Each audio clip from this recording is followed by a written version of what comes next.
जिस प्रकार बहती हुई हवा पर काबू पाना असंभव है, इसी प्रकार इस चंचल मन को अपने अधीन करना अति दुष्कर काम है। हे अर्जुन, तुम्हारा ये हे केशव, मन तो वायु की तरह चंचल है। जिस प्रकार बहती हुई हवा पर काबू पाना असंभव है, इसी प्रकार इस चंचल मन को अपने अधीन करना अति दुष्कर काम है। हे अर्जुन, तुम्हारा यह कहना सत्य है कि मन अति चंचल है। उसे अपने वश में करना बहुत मुश्किल है। मुश्किल है जनार्दन, असंभव है। नहीं अर्जुन, मुश्किल अवश्य है, परंतु असंभव नहीं है।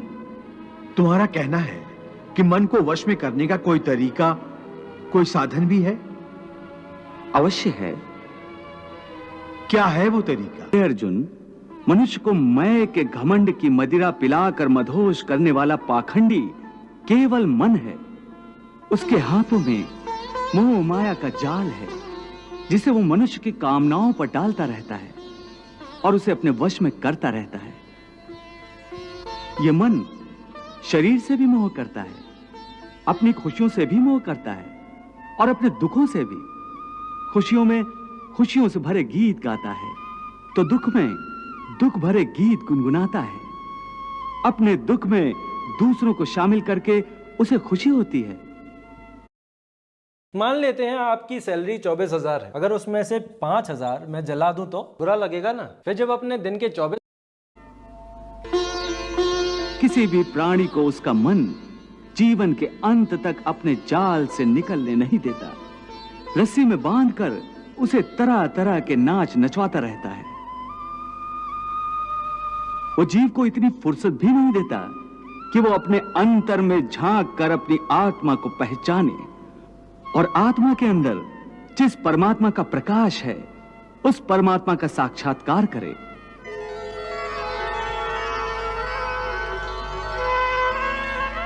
हे पार्थ, प्राणी के लिए आवश्यक है कि प्राणी अपने मन को काबू में करके अपने अंतर में झांक कर आत्मा को देखे। तब उस आत्मा के अंदर उसे परमात्मा का प्रकाश स्पष्ट दिखाई देगा। उसी को परमात्मा का साक्षात्कार कहते हैं। तुम तो कहते हो कि अपने अंतर में झांक कर आत्मा को और उस आत्मा में प्रकाशित परमात्मा को पहचानो, अर्थात आत्मा से अलग कोई और है जो आत्मा को पहचानेगा। ये किसको कह रहे हो कि आत्मा को पहचानो?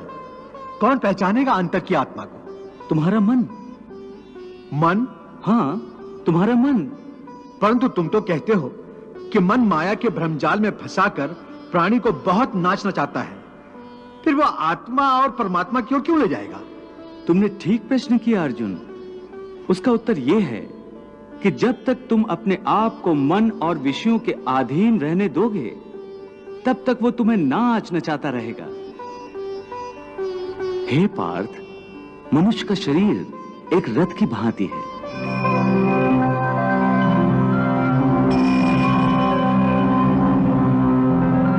उस रथ के जो घोड़े हैं, उन्हें मनुष्य की इंद्रियां समझो, जैसे आंख,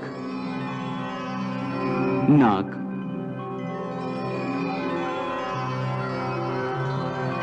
कान, मुख, जीवा आदि। उन इंद्रियों को, घोड़ों को जो सारथी चलाता है, वो सारथी ही मन है। और उस रथ में बैठा हुआ जो उस रथ का स्वामी है, वही आत्मा है। मनुष्य की इंद्रियां अपने विषयों की ओर आकर्षित होती रहती हैं।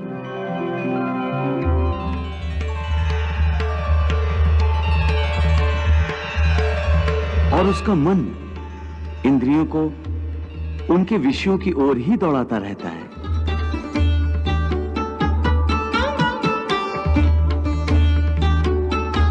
यह तभी तक हो सकता है जब तक जीवात्मा अपने मन को अपने काबू में ना लाए।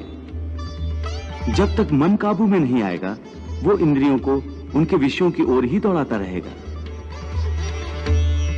विषय उनको बुलाते हैं, इंद्रियां उनकी तरफ भागती हैं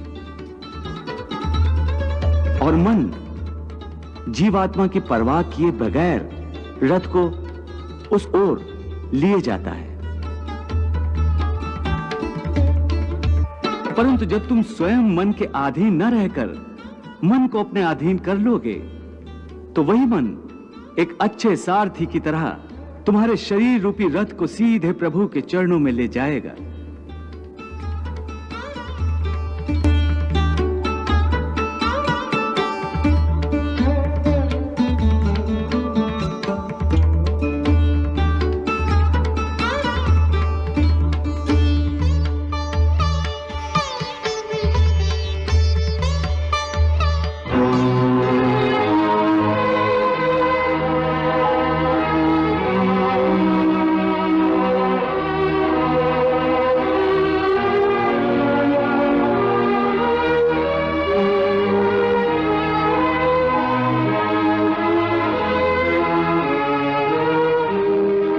इसीलिए मैंने कहा था कि मनेव मनुष्यानाम कारण बंधन मोक्षेय, अर्थात यदि मन तुम्हारा स्वामी है और तुम उसके अधीन हो, तो वो तुम्हें माया के बंधन में जकड़ता रहेगा, और जब तुम मन पर काबू पालोगे और उसके स्वामी हो जाओगे, तो वही मन तुम्हें मोक्ष के द्वार तक ले जाएगा।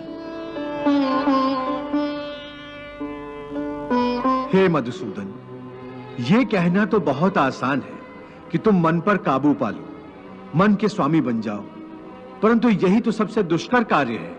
हे केशव, मन तो वायु की तरह चंचल है।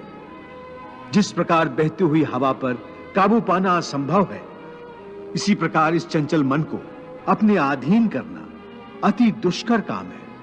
हे अर्जुन, तुम्हारा यह कहना सत्य है कि मन अति चंचल है। उसे अपने वश में करना बहुत मुश्किल है। मुश्किल है जनार्दन, असंभव है। नहीं अर्जुन, मुश्किल अवश्य है, परंतु असंभव नहीं है।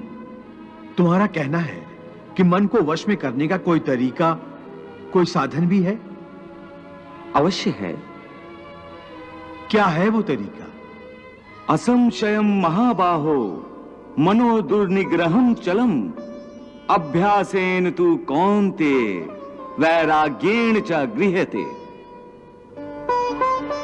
अर्थात मन को वश में करने के लिए उस पर दो तलवारों से प्रहार करना पड़ता है। एक तलवार अभ्यास की है और दूसरी तलवार है वैराग्य की। अभ्यास और वैराग्य? हां, अभ्यास और वैराग्य। देखो अर्जुन, अभ्यास का अर्थ है निरंतर अभ्यास।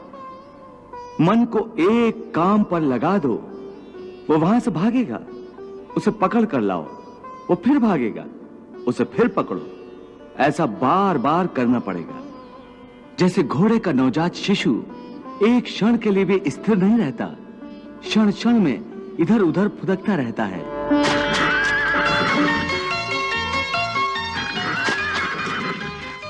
उसी प्रकार मन भी क्षण क्षण में इधर उधर फुदकता रहता है। एक चंचल घोड़े की तरह मन भी बड़ा चंचल होता है, और ऐसे चंचल मन को काबू करना उतना ही कठिन है जैसे किसी मुंहजोर घोड़े को काबू करना। ऐसे घोड़े को काबू करने के लिए सवार जितना जोर लगाता है, घोड़ा उतना ही विरोध करता है और बार बार सवार को ही गिरा देता है। परंतु यदि सवार दृढ़ संकल्प हो, तो अंत में वो सरकश घोड़े पर सवार हो जाता है। बस फिर वही घोड़ा सवार के इशारे पर चलता है। उसी प्रकार मन को भी नियंत्रण की रस्सी में बांधकर बार बार अपने रास्ते पर लाया जाता है, तो अंत में वो अपने स्वामी का कहना मानना शुरू कर देता है। इसी को कहते हैं अभ्यास की तलवार चलाना। जब अभ्यास की तलवार से ही मन ठीक रास्ते पर आ जाए, फिर वह दूसरी वैराग्य की तलवार की क्या आवश्यकता है? उसकी आवश्यकता इसलिए है कि एक बार ठीक रास्ते पर आ जाने के बाद मन फिर से उल्टे रास्ते पर न चला जाए, क्योंकि उल्टे रास्ते पर इंद्रियों के विषय उसे सदा ही आकर्षित करते रहेंगे। मिथ्या, भोग, विलास और काम की तृष्णा उसे फिर अपनी ओर खींच सकती है।